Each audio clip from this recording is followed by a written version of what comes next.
नमस्कार, मैं हूं आपके साथ इश्तियाक अहमद और आप देख रहे हैं आर्य न्यूज। स्वागत है आपका बिहार बुलेटिन में। रुक करेंगे तमाम खबरों की तरफ। बिहार में 94,000 पदों पर शिक्षकों की भर्ती होना है और अब तक 38,000 शिक्षकों का चयन किया जा चुका है, लेकिन बीच में पंचायत चुनाव की वजह से नियोजन प्रक्रिया को रोक दी गई थी और प्राथमिक शिक्षकों के लिए नियोजन की तारीख 14 दिसंबर से 22 दिसंबर निकाली गई, लेकिन इसके बदले जाने की पूरी आशंका है और माध्यमिक शिक्षकों का नियोजन शेड्यूल भी जनवरी से पहले नहीं आ पाएगा। शिक्षा विभाग के अपर सचिव से बात की गई और शिक्षा विभाग के अपर सचिव संजय कुमार ने बताया कि 12,000 नियोजन इकाइयां ऐसी है जहां काउंसलिंग नहीं हो पाई है और अब तक 38,000 शिक्षकों का चयन काउंसलिंग से कर लिया गया और राज्य निर्वाचन आयोग से विभाग ने काउंसलिंग को जारी रखने की अनुमति मांगी थी, पर आयोग ने अनुमति नहीं दी और अब 12 तारीख को चुनाव आचार संहिता खत्म हो रही है। इसके बाद वर्ग 1 से 5 के नियोजन के लिए नए मुखिया आएंगे और 6 से 8 के लिए पंचायत समिति के मुखिया आएंगे और 9वीं से 12वीं के लिए जिला परिषद के अध्यक्ष और मुखिया तो सीधे चुने जाते हैं, पर पंचायत समिति के प्रमुख और जिला परिषद के अध्यक्ष का चयन आपस में सदस्यों के माध्यम से होना। और विभाग ने पंचायत राज विभाग से पूछा है कि यह प्रक्रिया कब तक समाप्त हो जाएगी और नव निर्वाचित प्रतिनिधि कब तक शपथ ले लेंगे, ताकि वो मुखिया, प्रमुख और जिला परिषद अध्यक्ष के रूप में कार्यरत हो जाएं। पंचायती राज विभाग ने शिक्षा विभाग को बताया कि एक सारी कार्रवाई 31 दिसंबर तक पूरी कर ली जाएगी और विभाग इंतजार कर रहा है कि इस बारे में पंचायती राज निर्देश दे, ताकि काउंसलिंग की तिथियां निर्धारित कर नियोजन प्रक्रिया को अंतिम रूप दिया जा सके और नियोजन कैंप लगाकर किया जा रहा है और इसलिए जब तक चुनाव की प्रक्रिया पूरी होकर चुने गए या चयनित प्रतिनिधि नहीं आ जाते, शिक्षक नियोजन की प्रक्रिया शुरू करना मुश्किल है और इस लिहाज से जनवरी से पहले का नियोजन शेड्यूल जारी नहीं हो सकता।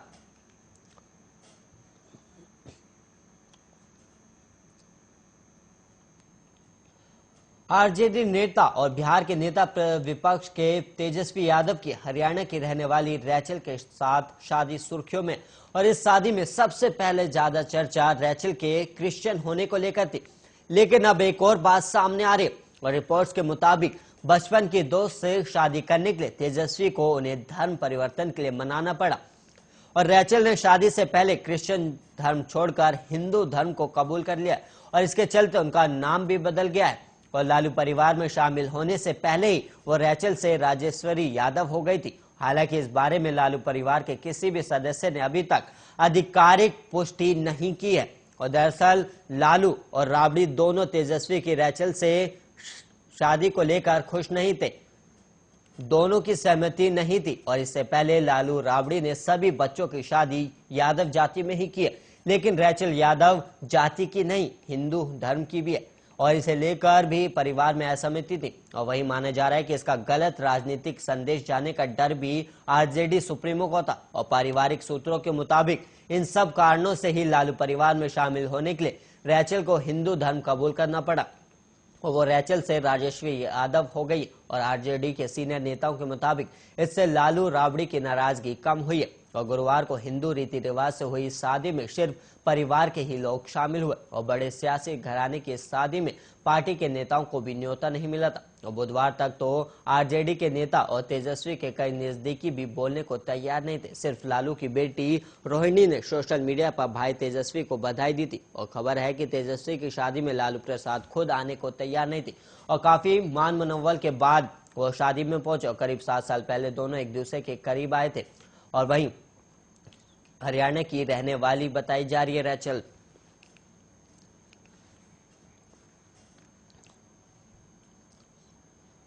पूर्वी चंपारण में मानवता को शर्मसार करने वाली एक घटना हुई है और नाबालिग को चोरी के इल्जाम में पहले बांधकर पीटा गया और फिर भरी पंचायत में पंच ने उससे थूक चटवाया और इस मामले का वीडियो सामने आने के बाद भी पुलिस ने एक्शन नहीं लिया और पुलिस का कहना है कि लिखित शिकायत मिलने पर कार्रवाई करेंगे और घटना पूर्वी चंपारण जिले की गांव की है और जिहुली पंचायत के वार्ड नंबर 3 के अशोक शाह की दुकान में चोरी हो गई थी और घटना की छानबीन करने पर चोरी में नाबालिग का नाम सामने आया और चोरी के शक के आधार पर नाबालिग को ग्रामीणों ने खंबे से बांधकर पीटा और वहां मौजूद भीड़ सारा तमाशा देखती रही और किसी ने कुछ भी नहीं किया और ना ही कुछ बोला गया और इस बीच किसी ने पूरी घटना का वीडियो बना लिया और सोशल मीडिया पर अब ये वीडियो तेजी से शेयर भी किया जा रहा है। और घटना की जानकारी मिलने पर वार्ड संख्या 1 के पंच छुट्टन मामले में समझौता कराने पहुंचे और उन्होंने पंच के सामने नाबालिग से जबरन थूक चटवाया। और इस सब के बीच पुलिस गायब सी थी और पुलिस पूछने पर जताते हुए बताए थाना अध्यक्ष चंद्रिका प्रसाद ने बताया कि पीड़ित परिवार से शिकायत मिलने पर कार्रवाई की जाएगी। और पूर्वी चंपारण के एसपी नवीन चंद्र झा ने बताया कि मामला देर रात संज्ञान में आया और एफआईआर अभी दर्ज कराई जा रही है और सभी दोषियों की पहचान कर गिरफ्तारी भी की जाएगी। जो भी संलिप्त होंगे उन पर कार्रवाई करेंगे।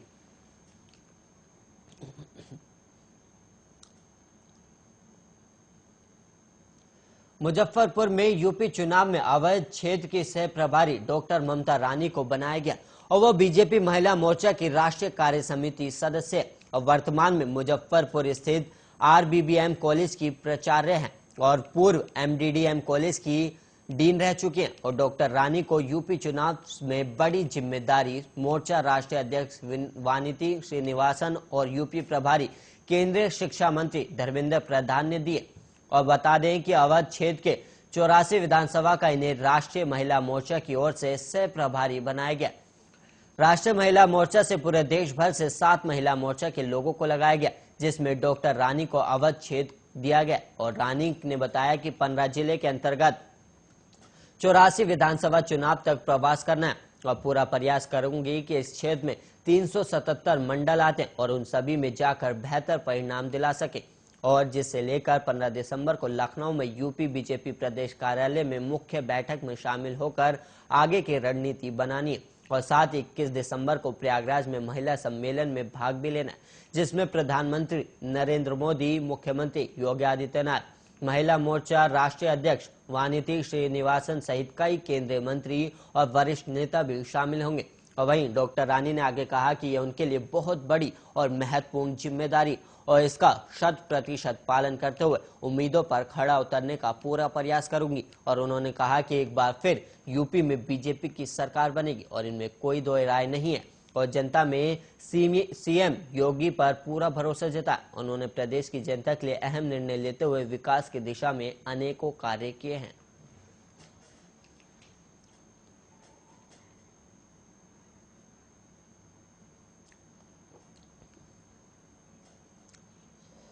गया शहर के बागेश्वरी रोड स्थित सेंट्रल स्कूल 1 के एक छात्र ने स्कूल के एक टीचर पर आरोप लगा और बच्चे का कहना है कि उसके बैग में श्रीमद्भगवद गीता और माला रखी थी और चेकिंग के दौरान टीचर ने इसे देखा तो निकालकर डस्टबिन में फेंक दिया। और एक स्थानीय राजनीतिक संगठन के सदस्य द्वारा बच्चे से बातचीत करके उसके आरोपों का वीडियो बनाकर सोशल मीडिया पर पोस्ट कर दिया। और वीडियो के सामने आते ही स्कूल प्रबंधन में हड़कंप मच गया और तुरंत ही पटना क्षेत्रीय कार्यालय को सूचना दी गई, जहां से एक टीम जांच के लिए पहुंची और टीम ने फौरी तौर पर मामले की जांच की है और शेष जांच कल भी होगी। और मामले में अभी तक बच्चे या उसके अभिभावक द्वारा स्कूल में किसी प्रकार की शिकायत दर्ज नहीं की गई है। और वीडियो में क्लास 4th छात्र बता रहा है कि वो अक्सर अपने स्कूल बैग में गीता और माला लेकर जाता था और 2 दिन पहले उसकी टीचर ने सभी लड़कों के बैग चेक किए और चेकिंग करने के दौरान जब मेरे बैग से गीता और माला निकली तो टीचर ने गुस्से में आकर उसे डस्टबिन में फेंक दिया। और बच्चे के अनुसार टीचर दूसरे धर्म की है। और वीडियो सामने आने के बाद देर शाम प्रभारी प्राचार्य आमना खातून ने बताया कि वरिष्ठ अफसर जांच करें, जो भी फैक्ट मिलेगा उसके आधार पर कार्रवाई की जाएगी। जिस टीचर पर आरोप है वो इसी साल स्कूल खुलने के बाद से पार्ट टाइम जॉब कर रही है।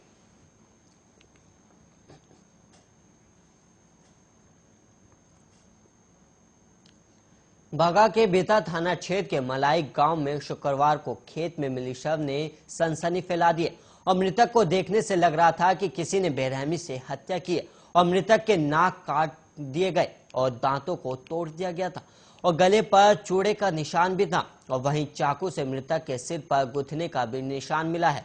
और मृतक की पहचान कुशीनगर जिला के बिशनपुरा थाना स्थित खेरवा गांव के निवासी 55 वर्षीय हरि डोम के रूप में हुई है। और उत्तर देश बेथा थाना क्षेत्र के मालही गांव में गुरुवार की रात अर्जुन डोम के यहां श्राद्ध कर्म में भोज खाने के लिए आए थे और यहां से रात को गायब हो गए और सुबह उनकी शव मिली। और वहीं थाना अध्यक्ष मनोरंजन चौधरी ने बताया कि मृतक के भाई किशोर डोम के लिखित आवेदन पर प्राथमिकी दर्ज किया गया और प्राथमिकी में बताया गया है कि मृतक की हत्या उनके अपने सगे संबंधी डोम ने की है। और मृतक के भाई ने बताया कि श्राद्ध कर्म में भोज के बाद मेरे भाई के समधी उनको अपने साथ ले गए, जिसके बाद से दोनों दिखाई नहीं दिए। और ननकू डोम कुशीनगर जिला के बिशनपुरा थाना स्थित डुबोली गांव का रहने वाला है, जिसने अपनी बेटी की शादी बिशनपुरा थाना स्थित खेरवा गांव के निवासी 55 वर्षीय हरिडोम के बेटे संतोष से की है। और ननहुक डोम कुछ दिन पहले हरिडोम पर आरोप लगाया था कि हरिडोम के साथ उसकी पत्नी के साथ नाजायज संबंध बनाता है, जिसे लेकर दोनों परिवारों के बीच में पंचायती भी हुई थी। और थाना अध्यक्ष ने बताया कि कांड संख्या में दर्ज कर छापेमारी की जा रही। हालांकि घटना बिहार का है, लेकिन दोनों लोग यूपी के रहने वाले और इससे खासा परेशानी का सामना करना पड़ रहा है।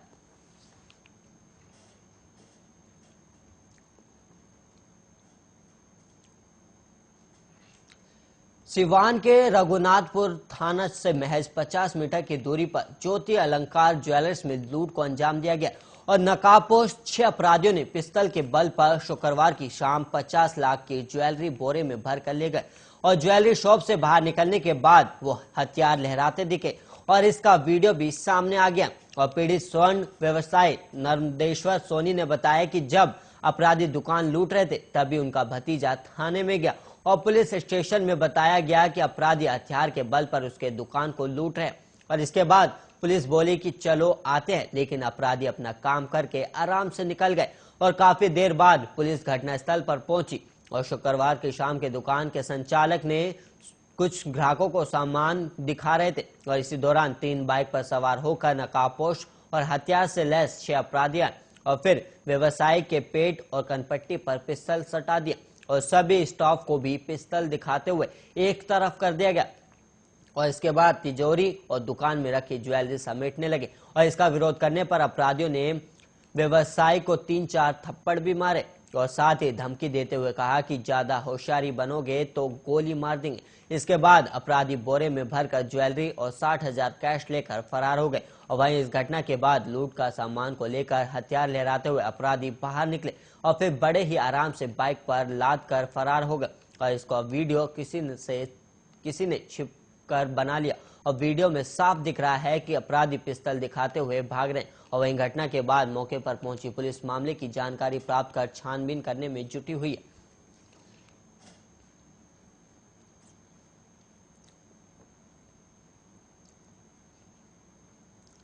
बिहार के मधेपुरा जिले में एक बेहद शर्मनाक मामला सामने आया, जहां एक दरिंदे ने पहले 4 साल की मासूम बच्ची को बहलाकर अगवा कर लिया और फिर रेप के बाद उसकी हत्या कर दी गई। बच्ची की लाश एक तालाब के किनारे से बरामद की गई है। तो यह घटना मधेपुर के पुरैनी थाना क्षेत्र की है, जहां 7 दिसंबर की रात जब सारे लोग पंचायत चुनाव की तैयारी में व्यस्त थे, तभी रात के करीब 8 बजे 4 साल की मासूम बच्ची अपने घर के बाहर खड़े टेम्पो के पास दूसरे बच्चों के साथ खेल रही थी। तभी पड़ोस में रहने वाला 24 वर्षीय युवक सौरभ मोटरसाइकिल से वहां आया और मासूम बच्ची को बहला फुसलाकर अपने साथ बाइक पर बैठाकर योगीराज रोड की तरफ ले गया।